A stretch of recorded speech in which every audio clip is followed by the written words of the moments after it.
Welcome to our channel Parvati's kitchen.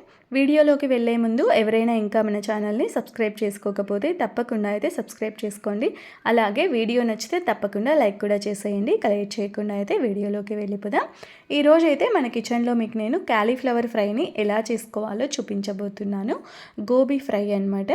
ఇది చేసుకోవడం చాలా ఈజీ, అలాగే టేస్ట్ కూడా చాలా బాగుంటుంది. ఈ స్టైల్లో అయితే ఒకసారి ట్రై చేసి చూడండి. ఇక లేట్ చేయకుండా ఈ క్యాలీఫ్లవర్ ఫ్రైని ఎలా చేసుకోవాలో చూసేద్దాం. ముందుగా అయితే క్యాలీఫ్లవర్ తీసేసుకొని గోబీ పువ్వు తీసుకొని ఇలా మీడియం సైజులో అయితే కట్ చేసి పెట్టేసుకోవాలి. నావి ఇక్కడ చిన్న ముక్కలు అయిపోయాయండి కొన్ని. అలా కాకుండా అన్ని మీడియం సైజులో అయితే కట్ చేసేసుకోండి. తర్వాత స్టవ్ వెలిగించేసి ఒక కడాయి పెట్టేసి అందులో వాటర్ వేసేసుకోవాలి, నీళ్ళు వేసుకోవాలి. మనం ఎందులో అయితే ఫ్రై చేసుకోవాలి అనుకుంటామో అదే కడాయి తీసేసుకోండి, సరిపోతుంది. ఆ నీళ్ళు మరిగిన తర్వాత అందులోకి ఈ క్యాలీఫ్లవర్ ముక్కలు వేసేసుకోవాలి. ఇవి మునిగేలా వాటర్ వేసుకుంటే సరిపోతుంది అంతే. తర్వాత ఈ ముక్కలు చప్పగా లేకుండా ఉండడం కోసం కొంచెం సాల్ట్ కూడా వేసేసాను. నేను కల్లుప్పు వేసాను. మీరు నార్మల్ సాల్ట్ అయినా ఏదైనా వేసేసుకోండి. వేసేసుకొని కాసేపు ఉడికించుకోవాలి. మరి ఎక్కువసేపు అవసరం లేదండి. ఒక 4 నుంచి 5 నిమిషాలు ఉడికితే సరిపోతుంది అంతే. ఇవి ఒక 4 నిమిషాలు అలా ఉడికిన తర్వాత ఇంకా వీటిని తీసేసుకోవాలి. స్ట్రైనర్లో అయినా వేసేసుకోండి, లేదు అంటే ఒక చిల్లుల గిన్నెలో వేసేసుకోండి, సరిపోతుంది. స్టీల్ది ఉంటుంది కదా, అందులో వేసేసి పక్కకు పెట్టేస్తే సరిపోతుంది. కాసేపు కొంచెం చల్లగా అయ్యే వరకు అంతే. ఇవి 4-5 నిమిషాలు ఉడికిన తర్వాత నేనైతే పక్కకు తీసేసాను.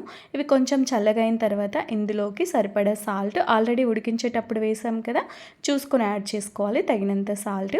అలాగే కొంచెం పెప్పరు, ఒక 1/2 స్పూన్ అలా పెప్పరు, మిరియాల పొడి, ఒక 1/2 స్పూన్ పసుపు, అలాగే మనం తినే కారాన్ని బట్టి కారం కూడా వేసేసుకోవాలి. కారపొడి నేనైతే ఒక చిన్న స్పూన్తో 1 స్పూన్ కారం వేసేసాను.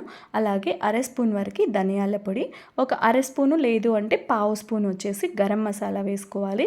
ఫ్రెష్గా చేసి పెట్టుకున్న అల్లం వెల్లుల్లి పేస్ట్ అయితే ఒక చిన్న స్పూన్తో 1 స్పూన్ వేసేసాను. వేసేసుకొని వీటిని బాగా మిక్స్ చేసేసుకోవాలి. విరగకుండా మెల్లగా మిక్స్ చేసేసుకోండి. ఇక్కడ నేను తక్కువ క్వాంటిటీ చేస్తున్నాను కాబట్టి పౌడర్స్ తక్కువ వేసాను. మీరు చేసుకునే క్వాంటిటీని బట్టి మీరు పౌడర్స్ యాడ్ చేసేసుకోండి. తర్వాత ఒక 2 స్పూన్ల వరకు అయితే పెరుగు కూడా వేసేసుకొని మరొకసారి బాగా కలుపుకోవాలి. మీరు ఇంకా ఇందులో కావాలంటే కొంచెం వేయించి పెట్టుకున్న జీలకర్ర పొడి కూడా వేసుకోవచ్చండి. వేసేసుకుంటే సరిపోతుంది. ఇలా బాగా మిక్స్ చేసేసుకొని ఒక అరగంట పాటు పక్కకు పెట్టేసుకోండి. ఇలా కలిపిన తర్వాత మూత పెట్టేసి ఒక అరగంట పక్కకు వదిలేసేయాలి. ఒక అరగంట తర్వాత ఫ్రై చేసేసుకుంటే సరిపోతుంది.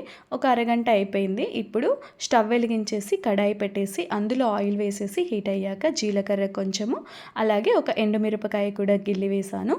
తర్వాత 2 ఉల్లిపాయలు తీసేసుకొని ఇలా పొడవుగా కట్ చేసేసుకున్నాను. మీరు కావాలి అనుకుంటే చిన్న ముక్కలుగా అయినా కట్ చేసుకోవచ్చు ఉల్లిపాయల్ని. ఆవాలు ఏం అవసరం లేదండి ఈ ఫ్రైకి. కొంచెం జీలకర్ర, ఎండుమిర్చి వేసేస్తే సరిపోతుంది అంతే. వేసేసుకొని ఈ ఉల్లిపాయలు కొంచెం వేగాలి, మరి ఎక్కువ వేగనవసరం లేదు. ఎలాగో మనం ఫ్రై చేసేటప్పుడు ఉల్లిపాయలు ఇంకా ఎక్కువ వేగిపోతాయి కదా. కొంచెం వేగిన తర్వాత మనం మ్యారినేట్ చేసి పెట్టుకున్నాం కదా ఒక అరగంట పాటు ఈ గోబీ ముక్కలు, అవన్నీ ఇందులోకి వేసేసి ఇంకా వేయించుకుంటూ ఉండాలి. వేయించేటప్పుడు మూత పెట్టేసేయండి, కొంచెం త్వరగా మగ్గిపోతుంది. నేనైతే ఒకసారి బాగా కలిపేసి మూత అయితే పెట్టేస్తున్నాను. ఇలా మూత పెట్టేసి మరి ఎక్కువసేపు అలానే వదిలేయకుండా కాసేపటి తర్వాత మూత తీసి ఇలా కదుపుకుంటూ వేయించుకోవాలి. కదిపేసి మళ్ళీ మూత పెట్టేసి అలా వేయించుకుంటూ ఉండండి, సరిపోతుంది. ఇది బాగా ఇంకా వేగిపోవాలంతే.